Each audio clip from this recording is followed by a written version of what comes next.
ఆంధ్రప్రదేశ్లో పారిశ్రామికవేత్తలను ఆహ్వానించడానికి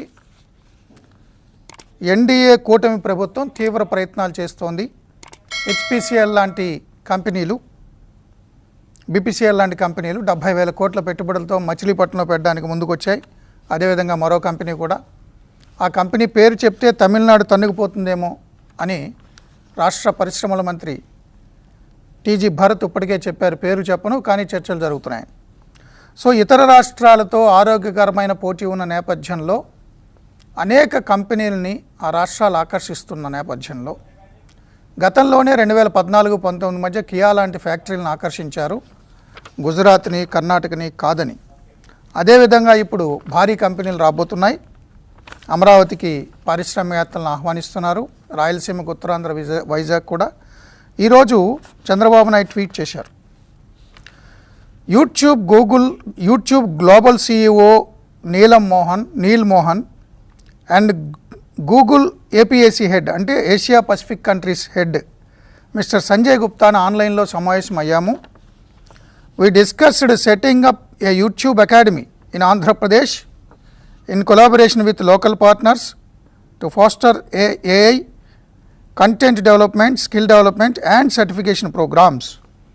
So, అమరావతిలో media సిటీలో ఈ యూట్యూబ్ అకాడమీని ఏర్పాటు చేయడానికి చర్చలు జరిగాయి సుహృద్భావ వాతావరణంలో చంద్రబాబు నాయుడు గారు అన్నారు. దాని కింద మొదలైంది. వైసీపీ సోషల్ మీడియా వాళ్ళు, ఐటీసీఎల్ వాళ్ళు ఆ గూగుల్ని, యూట్యూబ్ని ట్యాగ్ చేస్తూ ఇక్కడ పరిశ్రమలు పెట్టొద్దు, ఇక్కడ శాంతి భద్రతలు బాగాలేదు, మీ కంపెనీలో పనిచేసే మహిళలకి రక్షణ ఉండదు, కంపెనీలు రావద్దు అంటూ. ఎలా తయారయ్యారా మీరు? మారరా ఇక జీవితాంతం? పాలనలో ఉన్నంతకాలం పరిశ్రమల్ని తరివేశారు. సరే, ప్రతిపక్షంలోకి వెళ్ళారు. ఇప్పుడు అధికార పక్షం ఏదో నానా తంటాలు పడి పరిశ్రమలు తీసుకొస్తానంటే రావద్దు అని. గతంలో కూడా వరల్డ్ బ్యాంక్ లెటర్లు రాశారు, అమెరికాకి లెటర్లు రాశారు, చంద్రబాబు నాయుడు మీద కేసులు ఉన్నాయి, ఆయన రావద్దంటూ ఐక్యరాజ్యసమితికి లెటర్లు రాశారు. రకరకాల పైశాచికత్వం అంటారు దీన్ని. మీరు చేయాల్సింది చేయలేదు, ఇతరులు ఏదో చేస్తున్నారు. ప్రజలు వాళ్ళకి తీర్పిచ్చారు. 164 మంది ఎమ్మెల్యేలను ఇచ్చి మీరు 11 సీట్లకు పరిమితం చేశారు. అభివృద్ధికి మీరు సహకరించండి. ఇప్పుడు హైదరాబాద్లో తెలంగాణ సీఎం రేవంత్ రెడ్డి అమెరికా పెట్టుబడులు ఆకర్షించడానికి వెళ్ళారు.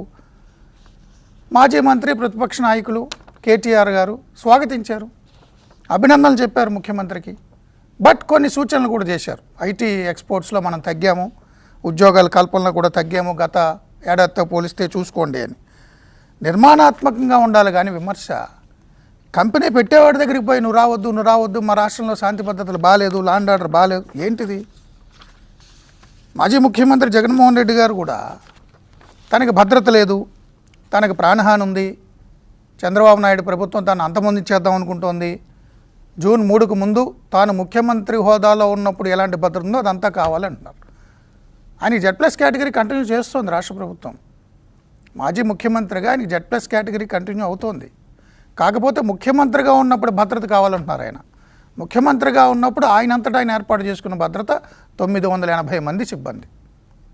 ఈరోజు హోంమంత్రి అనిత గారు చెప్తున్నారు, ఒక గ్రామానికి ఉన్నంత సంఖ్యలో ఒక చిన్న గ్రామంలో ఉన్న జనాభా అంత సిబ్బంది ఆయనకి కావాలట భద్రతకి.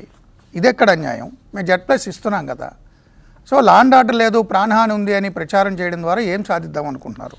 దీని వెనుక పెద్ద కుట్ర ఉందా అనేది టీడీపీ నాయకులు, బీజేపీ నాయకులు, జనసేన నాయకుల యొక్క అనుమానం. ఆయన ఏకంగా ఢిల్లీ వెళ్ళి ప్రభుత్వం ఏర్పడిన 40 రోజుల్లోనే 36 హత్యలు జరిగాయని చెప్పి ఒక కాగితం పట్టుకుని మీడియా ముందు మాట్లాడారు. అన్ని పార్టీలను పిలిచారు, రాష్ట్రంలో రాష్ట్రపతి పాలన పెట్టేయాలి అని. 36 పేర్లు చెప్పండి అని మీడియా అడిగితే పారిపోయారు. పోనీ అసెంబ్లీలో 36 పేర్లు ఇచ్చారా? అసెంబ్లీకి రాలేదు, ఒకరోజు వచ్చి వెళ్ళిపోయారు. పోనీ ఇక్కడ లోకల్ మీడియాకి చెప్తున్నారా? లేదు. ఇదిగో వాళ్ళ సోషల్ మీడియా నేరుగా కంపెనీలకి లెటర్లు పెట్టి వద్దండం. గతంలో వరల్డ్ బ్యాంక్ కూడా లెటర్లు రాశారు. ఇదెక్కడి తీరు? వ్యవస్థ ఏంటి? అసలు ముఖ్యమంత్రిగా ఉన్నప్పుడు భద్రత, మాజీ ముఖ్యమంత్రిగా ఉన్నప్పుడు 1000 మందితో ఎలా ఏర్పాటు చేస్తారు? 980 మందితో ఎంత అవుతుంది? 1000 మందికి ఒక్కొక్కడికి 50,000 వేసుకున్న జీతం ఎన్ని కోట్లు అవుతుంది నెలకి? నెలకి ఇన్ని కోట్లతో ఏం చేయాలి? పోనీ మీరు గడప దాటి బయటకు వస్తారా? రారు కదా.